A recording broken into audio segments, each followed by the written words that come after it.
I should. It's 3 o'clock. Hello and welcome. I'm Wendy Hardwick. I'm an MTSS specialist with the State Department of Education. Welcome to our monthly community of practice.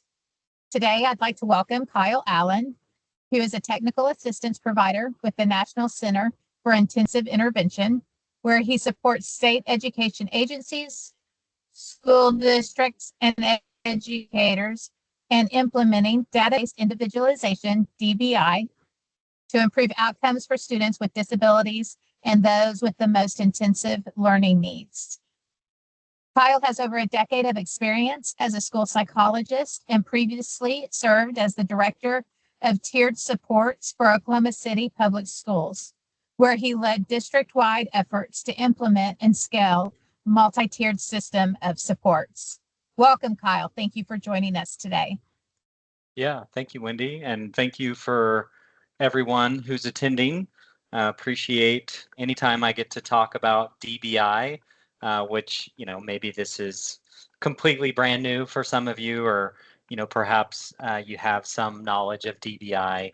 But I always like to kind of start with big picture, and then really we'll talk about the specifics of DBI. My hope would be if, you learn nothing else today, but maybe that you're interested in learning more and really figuring out where to go to engage further with DBI, then my hope or my goal here, I think we would have met that. So a little bit big picture that I just kind of want to discuss is you may or may not know that the state of Oklahoma, specifically the State Department of Education, has a long-term goal to sundown the discrepancy model. And so as a school psychologist, very familiar for me in my world and things that I've done, when we look at qualifying particular students for special education services, in this case, specific learning disability, there's really two ways that the state and even IDEA, federal law, allows us to do that, right? And one of those is through the discrepancy model. IDEA also allows for states to choose to allow what Oklahoma calls the scientific research-based model. Really, that's, I think, a fancy way to say MTSS. And so saying kind of what I said with the state looking to sundown the discrepancy model, which I always kind of chuckle. I think sundown is a nice way to say get rid of, right? But yeah, so I think there's going to be a larger emphasis placed on MTSS. So you likely won't be surprised, as my background as a school psychologist, MTSS is really what I'm passionate about. And I always say, and we're going to talk about DBI for the next 45 minutes, but I always say DBI, data-based individualization, is really a systematic process for how we do much of MTSS. So I work very closely with the State Department here in Oklahoma to do really all things DBI. So I want you to walk away knowing that DBI should become an emphasis across the state, hopefully an emphasis in your work and what you do. And I would just encourage you, if you have questions, thoughts, comments, you can put those things in the chat. I'm also very easygoing, and I don't care if you interrupt me. You can just say, hey, I've got a question, and just jump in there. Obviously, we want to be cautious and careful about our time and everybody on the call. But remind me, and I hope to do this because I always forget, to share my email. So Ben, if you have that handy, you can put it in the chat. If you don't have it handy, I can put it in at the end. But always feel free to email me too. I love interacting with people, especially people in Oklahoma. I'm born and raised Oklahoma. I live in Edmond, and I do stuff like this all over the country. But obviously Oklahoma is very near and dear to me. Okay. All right, so we're really going to start unpacking DBI. Some of this I'm going to go through pretty quickly because I think with you all and your background and your knowledge, you likely know some of this, and I really want to get to kind of the steps of DBI. So yeah, so we'll get into it. Okay, so always talk just briefly about NCII's mission, and you all can read sort of what's here on the slide. But NCII is the National Center on Intensive Intervention. We are sort of operated under the umbrella of the American Institutes for Research, AIR, so you may be familiar with them. Our offices are in DC, but we kind of live all over the place. So I work remotely from Oklahoma. And as I said, my background as a school psychologist really allows me to go out and do what I'm passionate about, and that's just to talk about data-based individualization. And that's really like what I said we're going to talk about today. But it's really just a process of how we systematically provide instruction to students, collect data, and allow that data to drive our decision making. Okay. And I always say this too. I feel like as a school psychologist, when I worked, for example, with interventionists around MTSS, I always wish that I would have known more about DBI when I worked in schools, because I really feel like this is what instructors, educators are hungry for. It's really like a process or a kind of a step-by-step of how do we work with students who really have those intensive needs. So these are just a couple learner outcomes that, when I think about doing a presentation, what I would say my goals are. And so this really is just an introduction. So hopefully there's no DBI experts on the call. If not, this might just be a little bit of, making you feel like, you do know your stuff, because we're really just going to kind of introduce DBI today. But yeah, I want to kind of explain the rationale for intensive intervention. That's the piece that I think you all likely are familiar with given your context and the work that you do. We're going to spend most of our time describing those 5 steps of the DBI process. So my hope would be at the end of the call today, like you could basically recite those steps. And then always a goal of mine is to make sure that you all know where to go to continue to answer questions that you may have. And so I know Ben, he used a fancy word, he tagged or pinned, that was the word Ben used, pinned, yeah, the link to our website in the chat. I just always tell people, I knew about NCII, I knew about AIR also operates the MTSS Center, and I knew about all those things when I worked in schools in Oklahoma because of the resources they put out. And so often, as a school psychologist working in some of the districts I worked for here in Oklahoma, I would utilize those resources as an educator.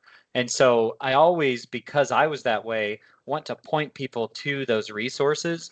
We can talk about DBI today, but obviously we don't have a lot of time. And so my hope would be, if nothing else, you know where to go to learn more and to continue to engage with these materials and this information.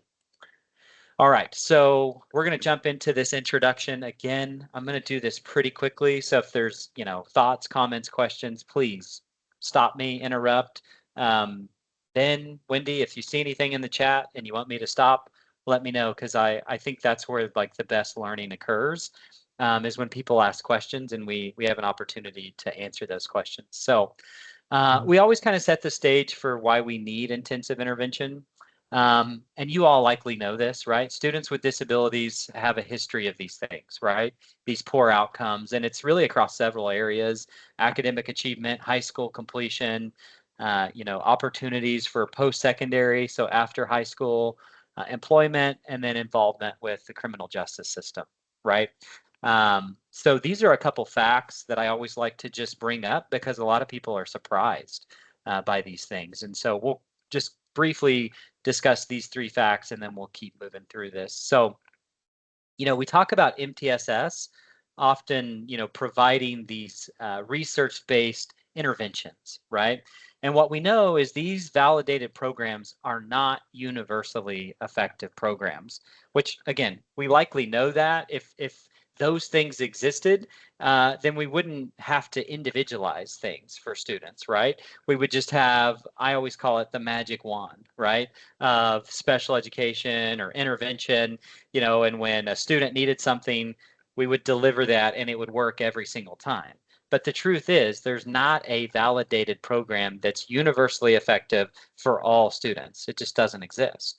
And so we know through research that 3 to 5% of students are going to need more intensive layers of support, right? And oftentimes those are students who receive IEPs, But I find in the schools I've worked in that it's even higher than that 5% threshold.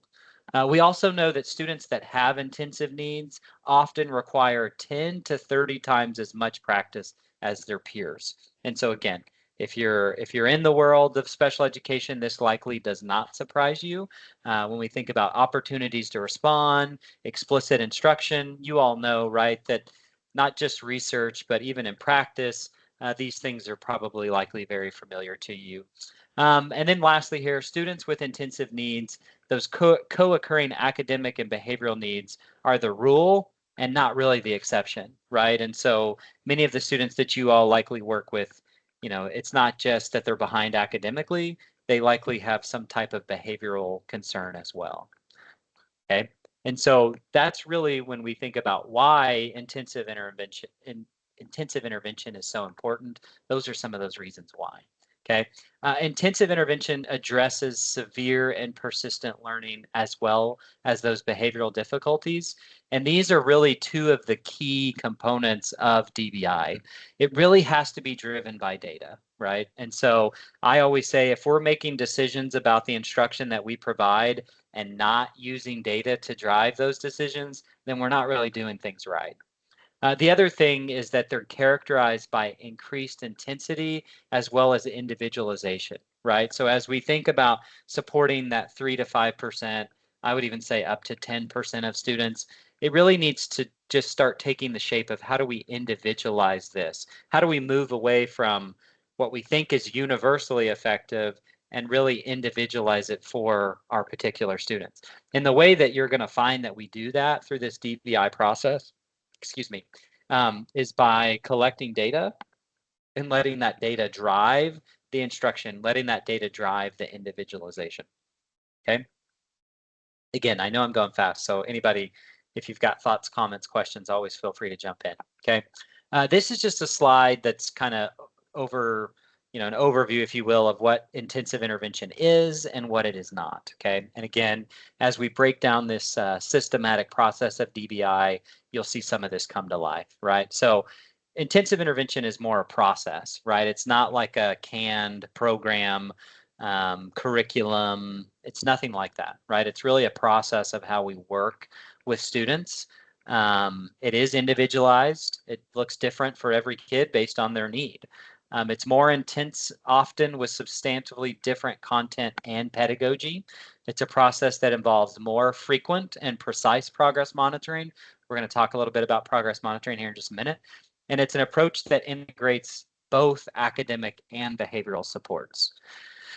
So if that's what it is, then what it is not is a one-time fix, right? It's not that magic wand, right, that I always looking for that I've yet to find. It's not a single approach. It's not a manual. It's not a preset program. It's certainly not more of tier 1 instruction, and it's obviously not more of just providing tier 2, those universal programs that we hope and wish worked for every kid, right? So who needs intensive intervention? Again, this likely is no surprise to you all. Students with disabilities who are not making adequate progress on their current IEPs is one subset of students who need something like DBI. Students with persistently low academic achievement and or high frequency and or high intensity behaviors, as well as students in a tiered intervention program who are non-responsive to interventions that are delivered with fidelity. Okay, so that's just a couple subsets of students who would likely benefit from intensive intervention, which we're going to call this DBI process. Okay, I'm a school psychologist and I love data and I love research, so I love this slide. You know, I don't assume that everybody else loves it as much as I do, but I think it's really interesting to talk about. This is research that was done through a study, a couple of studies, 2018, 2015, where they compared students and achievement, reading, both reading and math. The different colors here are just the comparison groups, right? Those who receive typical instruction versus those who receive data-based individualization. Okay, and it looked at their years of growth in both reading and math. Okay, and really what they found through this research is that students who went through the DBI process had much more academic growth. Summer says, can we get, as far as I'm concerned, one thing I should say about all of our resources through NCII, they're all federally funded. So all of our resources you can find. This PowerPoint likely is on our website, but I bet either Wendy or Ben, if I gave it to you, you could send it out to everybody, would be my guess. Yes. All right. So yes, if you're needing this PowerPoint, we'd be happy to get it to you. So yeah, so just basically saying DBI is effective, more so than just the typical instruction that students receive. Okay, so where does intensive intervention fit within an MTSS, right? Because as I said, when we kick this off, you know, if we know that OSDE is sunning down discrepancy and MTSS is becoming a priority, how do we connect that then to DBI, right? And I said DBI lives within MTSS. I always say DBI is how we do MTSS, okay? Especially like tier 2 and tier 3. Right? So DBI really doesn't live in that universal, which if you think about it, universal is sort of the opposite of individualization. So when we talk about universal instruction at tier 1, that's not where DBI fits.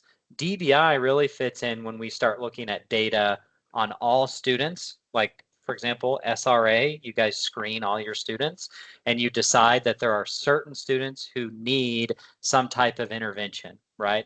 And then from there, it just becomes an individualization process. So DBI really happens at tier 2 and tier 3, okay? How did tier 2 and tier 3 compare? I don't want to spend too much time on this. You guys will have these slides. Really, tier 3 is just that standardized evidence-based program, but we're adapting it, right? We're individualizing it based on data that's collected about our students. And I'll make that make sense once we start talking about the steps of DBI, okay? I love this slide because as a school psychologist, you know, it really helps me understand and wished I could have communicated better how intensive intervention really relates to and helps special education. So you all know that students with disabilities must have access to intensive intervention. And so DBI allows us and really sort of forces or requires that to happen. Many students who require intensive intervention are also those students that have disabilities, present with disabilities, and therefore need an IEP, okay? Intensive intervention can help educators design and deliver SDI, that specially designed instruction, which obviously houses that IEP. DBI should be part of the educational program for students with disabilities. It really shouldn't be a separate process. It should be kind of interwoven into that specially designed instruction process.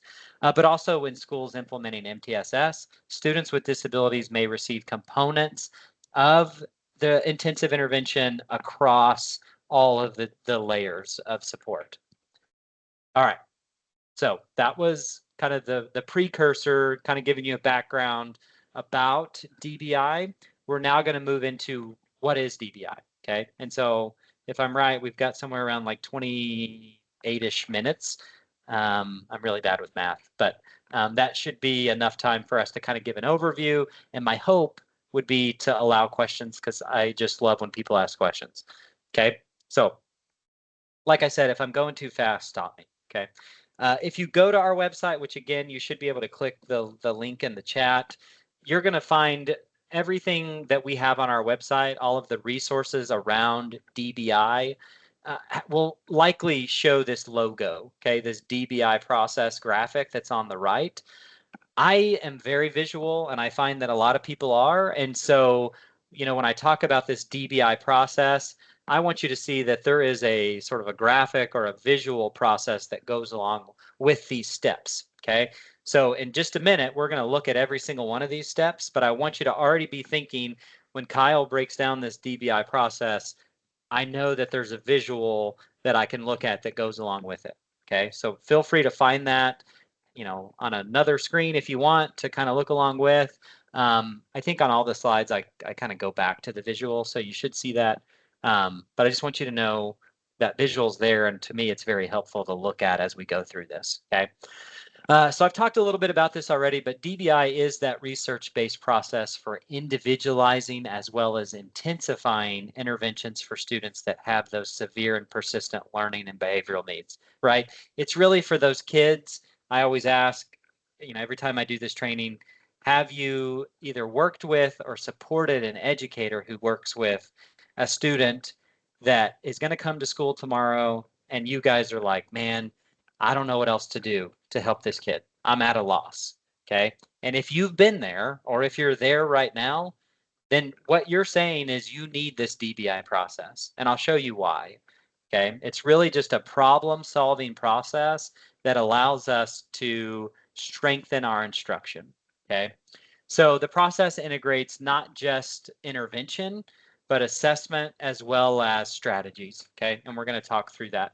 The other thing that I always love to connect people to is you'll notice that this is color coded and it is very purposeful. Okay. So when you look at this graphic, there's orange squares and green ovals.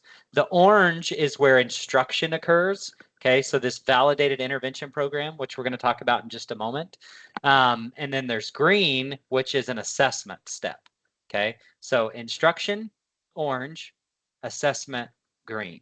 Okay, so when we talk about a process that integrates intervention / instruction, assessment, as well as strategies, you can kind of see that again back at the visual, just in the way that it's color coded.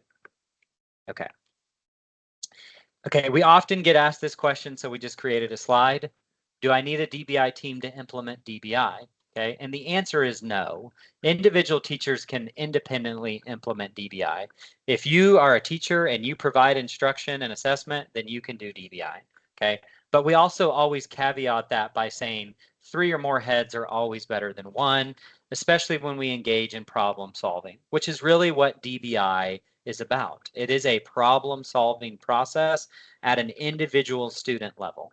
And as a school psychologist and as part of many IEP teams, that's really where we came together and said, okay, here's our data. What do we think? What should we do? Right. And that's where we're always going to say it would be great the more people that you could include, in making those decisions. All right. Couple other slides, and then I promise we're going to actually get to the steps. I love this slide, again, especially as a school psychologist, especially when we think about moving away from discrepancy model and how is DBI going to move us to that scientifically research-based model for a specific learning disability. Okay, and this is how. I mean, this slide really kind of says it all. DBI can help schools implement special education requirements within a comprehensive support system. So you all know, and like we've been saying, for us to refer and make a student eligible for special education services, we have to say these things, right? So if you've ever been in a MEAGS meeting, you have to be able to say that you ensured provisions of intensive intervention to rule out lack of instruction. If you've not done that, then you can't say that this child does present like a child that has a learning disability. You also have to say that there's been formal progress monitoring data that can be shared with parents. If you can't say that, then you cannot say that this student is eligible for special education services. You also have to compare the student's performance to the performance of peers, okay?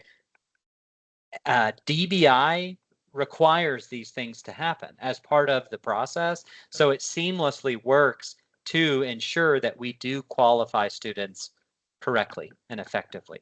Okay.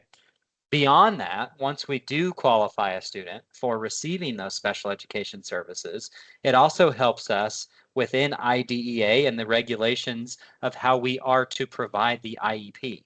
So we have to provide data to develop present levels of academic performance. If we can't do that, then we can't meet the requirements of IDEA. Well, if you think about it, DBI forces this to happen. So it's a really good way to design and deliver our IEP, the DBI process. It allows us, we're required to set ambitious, however, realistic IEP goals and monitor progress towards these goals. DBI is going to allow that to naturally happen. Develop SDI and provide estimates of levels of service needed. Okay, so DBI is going to help us do all of those things. All right, so here's the steps for the DBI process, right? It's what everybody's been waiting for. So step 1 is that validated intervention program that's delivered with fidelity, okay? So again, that might be a tier 2 intervention, it might be a tier 3 intervention, or it might just be part of what they're already receiving through their IEP. So in that first orange box, you really can sort of fill it in as a blank for what they're currently receiving in terms of instruction. Maybe it is a tier 2 intervention. Maybe it is their IEP. Okay, whatever that looks like for that individual student. Okay, from there, we're going to progress monitor, right? So we're going to collect data, and then you'll notice kind of visually, if you're looking at our steps of the DBI process, we kind of get to a fork in the road, if you will.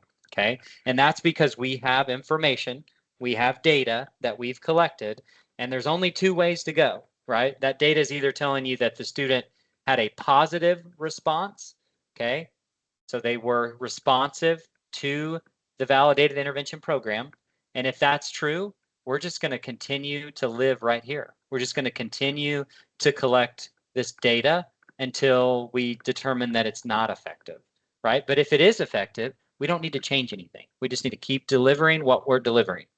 As you all know, though, most of the students that we work with in special education settings at some time in their academic career are going to be non-responsive, right?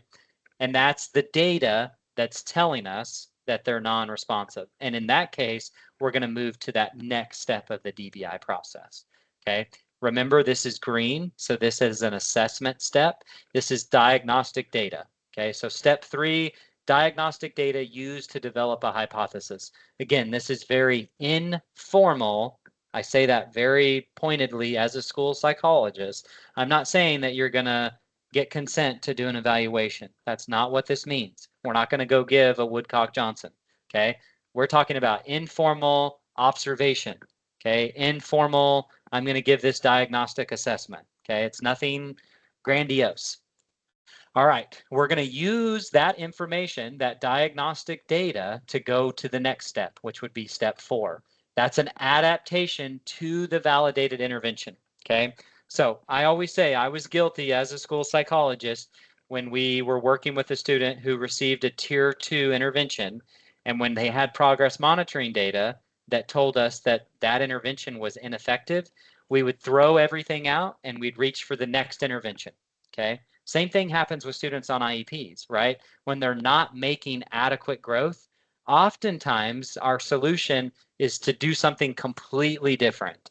And the fact of the matter is that's completely opposite of what DBI really promotes, okay?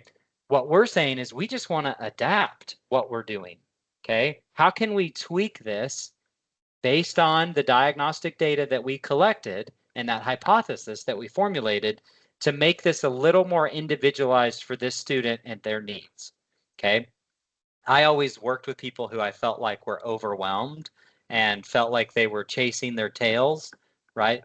Never ending, never could come up with a solution. And I oftentimes think back that it's because our habits were to just start over versus this, which is let's not start over. Let's just think, how do we make these slight changes to how we work with these kids? Okay, so that's really what the DBI process promotes. Okay, the last step is much like the second step, where we just continue to collect monitoring data to help us determine if the validated intervention with the adaptation is enough. Is that now, when we look at progress monitoring data, helping our student reach their goals or not? And if it is, right, and they're responsive here, then we just live here. With this adaptation to the intervention, we continue to collect progress monitoring data and we continue to deliver that. Okay, again, you might find that a student is non-responsive still given the validated intervention with the adaptation. And if that's the case, we're going right back to collect more information. How can I collect more data to help me continue to further adapt the instruction that I provide? Okay, now that is a very quick explanation of DBI, but I do have slides for every single one of these steps, and my hope is to do it in the next 10 minutes, which is going to be extremely challenging. So maybe we could leave a little bit of time for questions.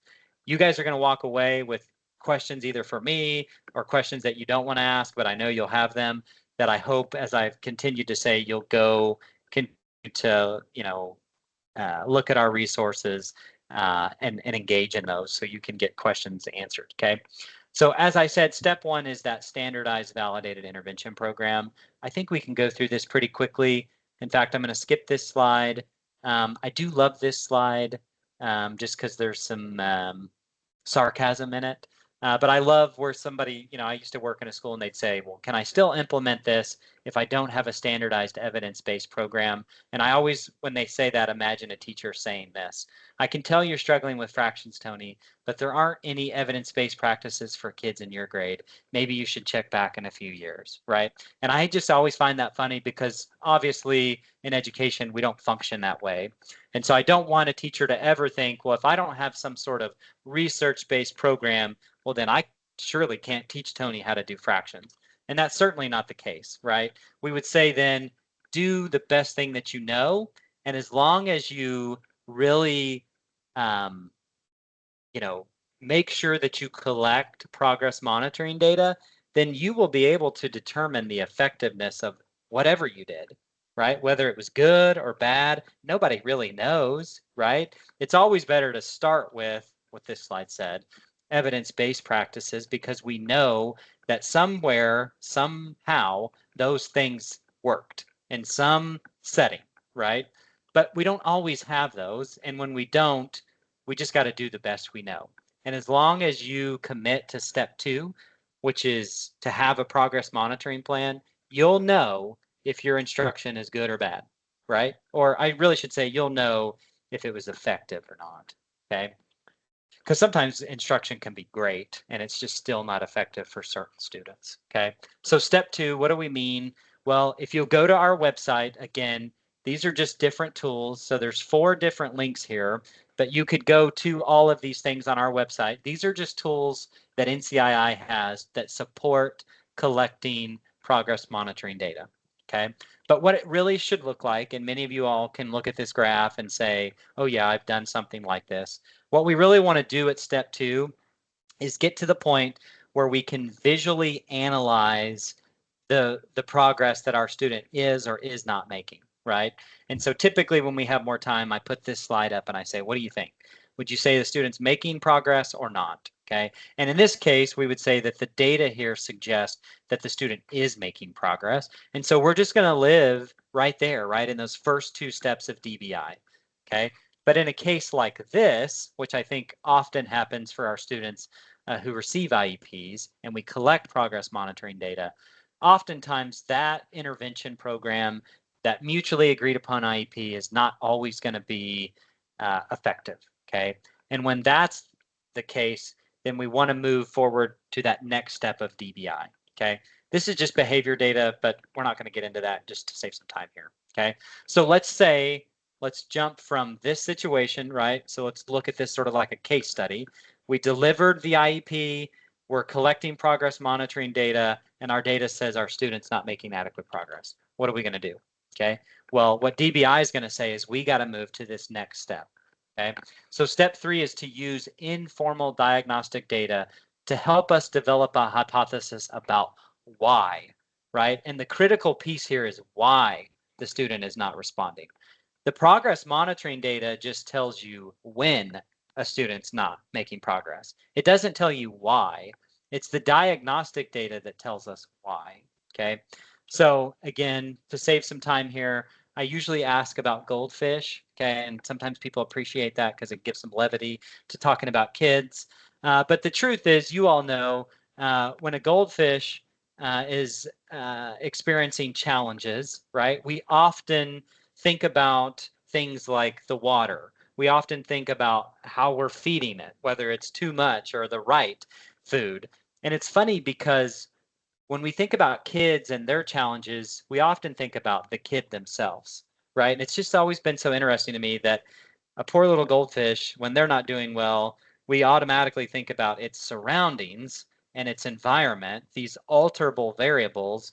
But when kids aren't meeting our expectations, we typically blame them, right?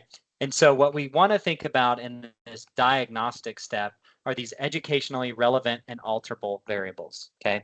And I realize I'm going through this fast, but that would be the instruction, the curriculum, and the environment, okay? When we think about adapting the experience that our students are having, it really needs to be in one of these things. We're either going to adapt the instruction, the curriculum, or the environment. Okay. These are just examples of the instruction, the curriculum, the environment. Okay. Much like the goldfish, right? We adapt those alterable variables, the temperature of the water, the pH of the water, the amount of food, the kind of food, right? That's how we want to think about our students, is how can we adapt the environment, basically what our students interact with on a day-to-day basis, okay? All right, and then we're going to use that information to develop a hypothesis, okay? So just a very quick example here. So again, kind of walking us back to step 3. Step 1 was we provided the IEP, or we provided that tier 2 intervention. Okay. Step 2 was we collect that progress monitoring data. And in this case, the progress monitoring data said that this student is not making adequate progress. So we know then that we need to collect informal diagnostic data that helps us develop a hypothesis. That's step 3. Okay. So what we know here, this is just an example. The teacher reviews classroom assessment data and conducts these informal observations of the student's learning behavior. Those behavior observations suggest that the student struggles to master skills as quickly as the student's same age peers and needs more practice.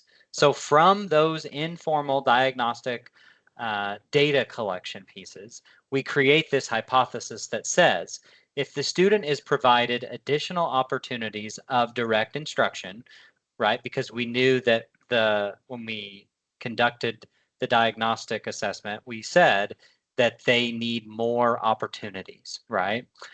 So when we provide those additional opportunities, we provide feedback and practice on those target skills, then we believe, right, it's just a hypothesis, that the student would move to mastery of these skills more quickly, okay? So now that we have this new information, hopefully you guys are kind of following along here, then we're going to use that diagnostic data to make the adaptation to how the instruction that we're already providing. Okay. So again, always want to point you to sort of directions on our website and just additional resources.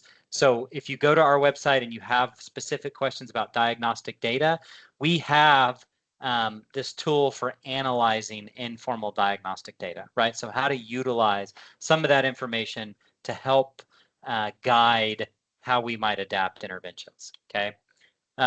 Okay, so again, provided the IEP, progress monitoring data says not going well, we collected additional information, and we believe we've created this hypothesis that says if we can just provide some additional opportunities to respond, some additional explicit instruction, then we think, right, and that's all it is, right? It's just a hypothesis, but we're going to use that hypothesis to adapt the instruction, right? And so I just really want to key in on this because I think this is where I've seen things much different in education.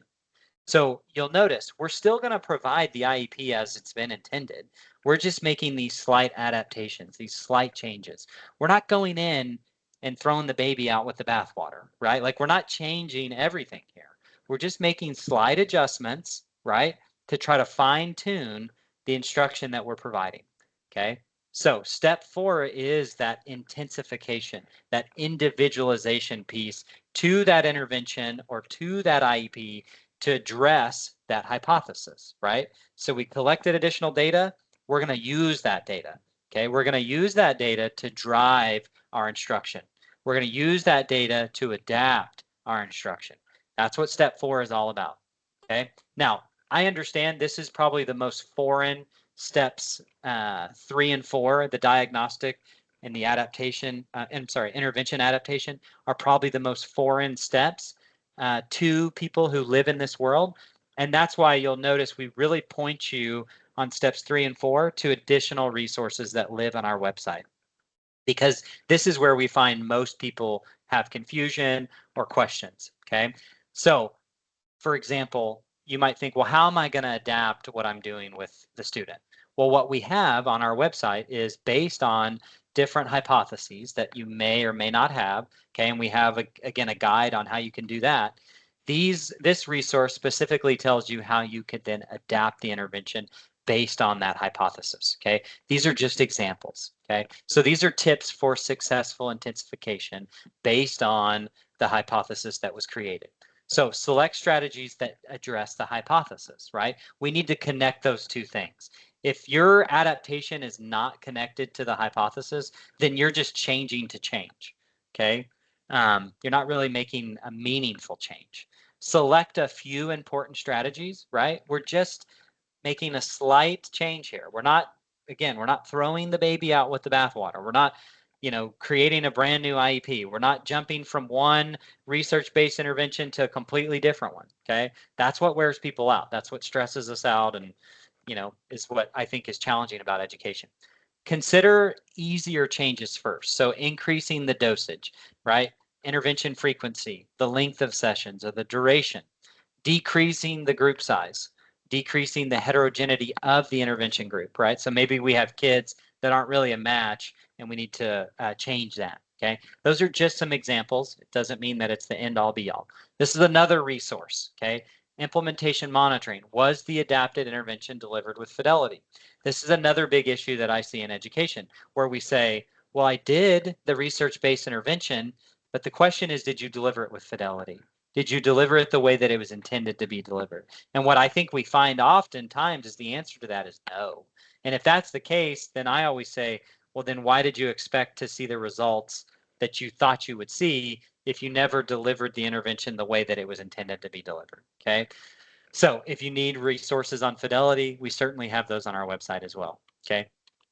All right, and then the last step of DBI, and then I'm going to pause and hopefully somebody has some questions here, is did the change work? Much like step 2, we want to continue to collect data and let that data drive how we're going to continue to deliver instruction. Okay, so here's some examples of what that could look like. Okay, I started you with this case with this student, right? And we had that first chunk of data there, right, where the student was not making adequate progress.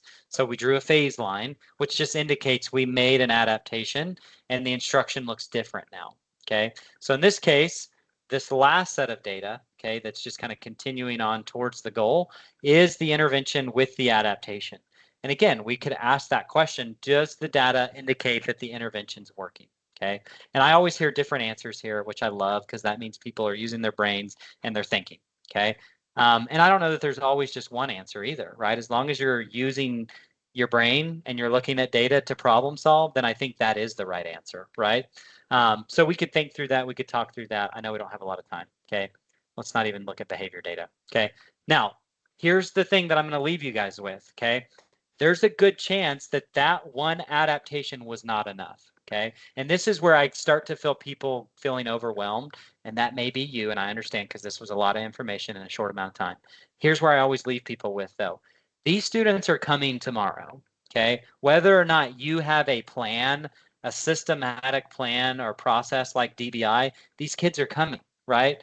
And the education that we give them, right? Like we can either be proactive and preventative and have a system and a plan to do that, or we can just show up and say, well, this is the best I got. Okay. And I'm guilty of doing all of those things, right?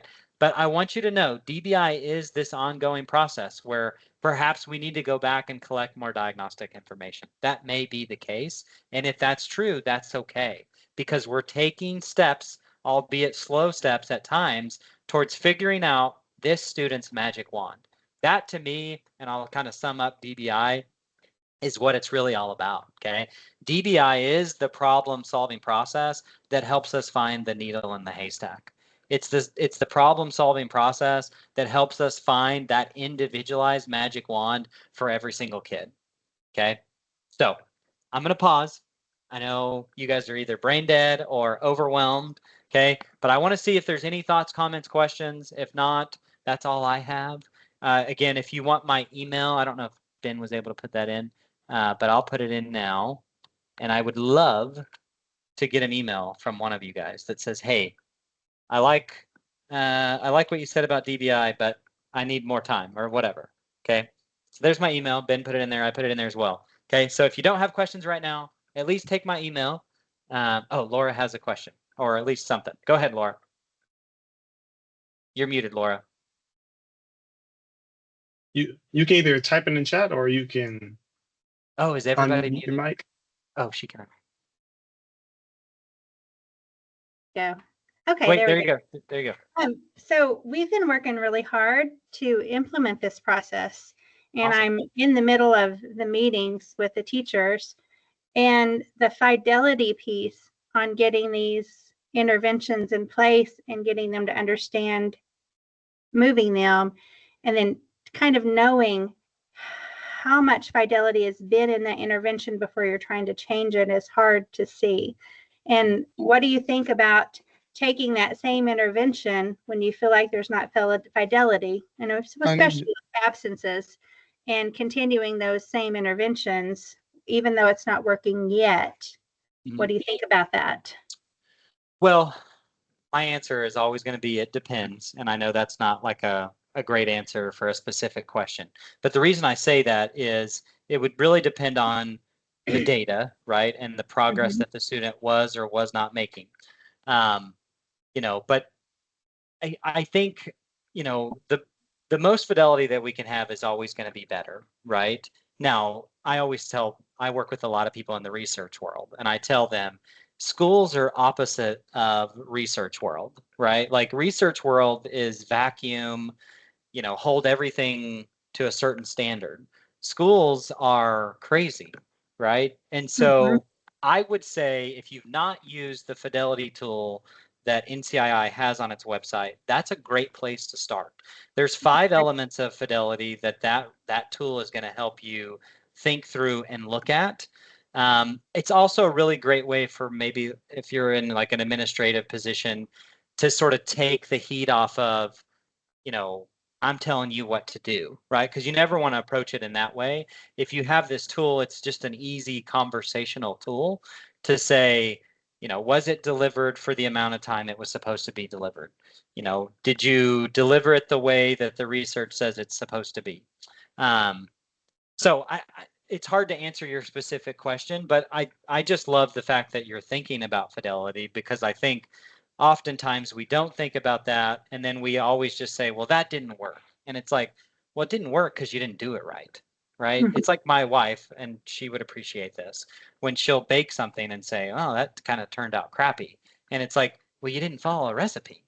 Right. And so it's like, why did you think when you threw all these things together that it was going to turn out like the picture you saw on Pinterest when you didn't follow the steps, right? And that to me is sort of, when we think about fidelity in schools, it's very similar to that, And then we often say, well, that program sucks, or that doesn't work. We've done that. We tried that. It doesn't do what we think it's supposed to do. And it's like, well, because you didn't really do it the way you were supposed to do it, right? So anyway, I hope I gave you some sort of answer there, Laura. You got to follow up. And one follow-up question. Sure. On the time between when you do that responsive intervention, what have you seen as typical on time to allow that intervention to work? Yeah, I mean, I know what we say at NCII for younger students, they typically respond to intervention much faster than older students. And I think that just, Right. yeah. What do you consider younger? I would say 3rd and below, you're typically going to see faster responses. And then I think as you get older from there, it's just going to be slower. You said a certain grade, but I was talking, I'm sorry. That's good. No, that covered it. Okay. Which grade level would you consider younger? 3rd and younger? Older? Okay. Yeah, less is younger. Okay. So you don't have a typical response time of 2 weeks or 1 week or a month? Or not really. And honestly, my suggestion would be that I wouldn't even look at the response until about 4 weeks.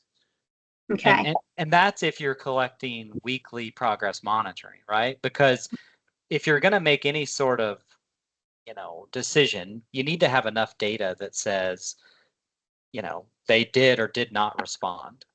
I think if you have 1 or 2 data points, you're not going to really be able to make a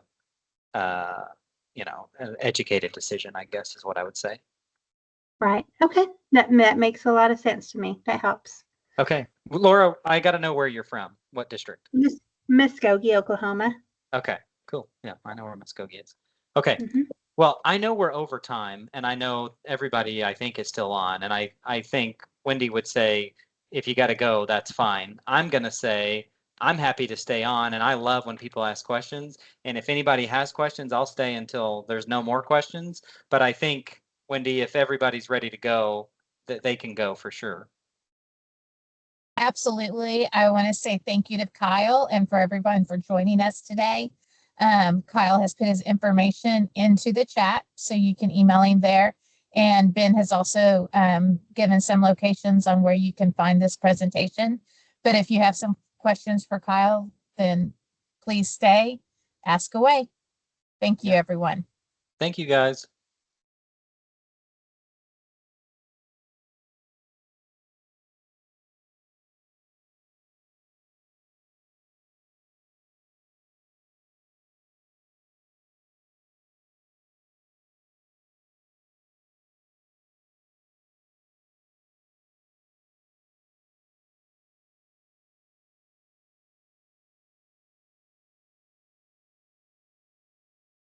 All right. All right, Kyle, thank you so much for joining us. I appreciate it. Yep. If you guys get any questions, always feel free to email me, Wendy or Ben. I'm always happy to help. We Definitely. will, absolutely. All right. Stay dry. All right. Bye-bye. See y'all. Bye. Thank you, Kyle. Ooh.